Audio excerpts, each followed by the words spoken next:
Labadiena. Dažnai sulaukime iš klientų klausimo, kokius mokesčius sodrai privalo mokėti iš savo mažosios bendrijos.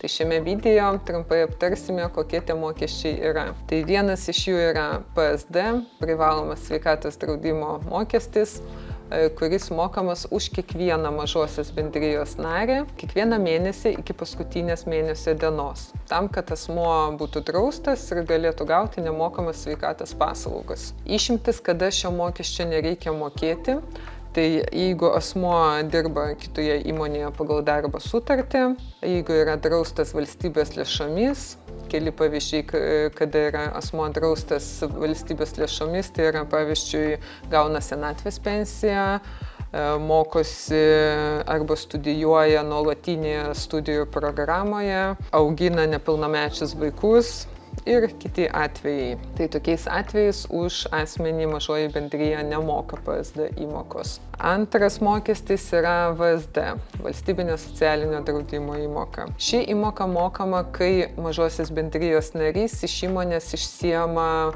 asmeniniams poreikiams lėšas, kitaip dar vadinamas 02 kodu. Tai nuo išimtos sumos, nuo 50% mokamas VSD įmoka. Jis suteikia žmogui draudžiamasis pajamas ir žmogus gali gauti ligos išmokas, motinystės išmokas ir kitas iš sodros mokamas išmokas.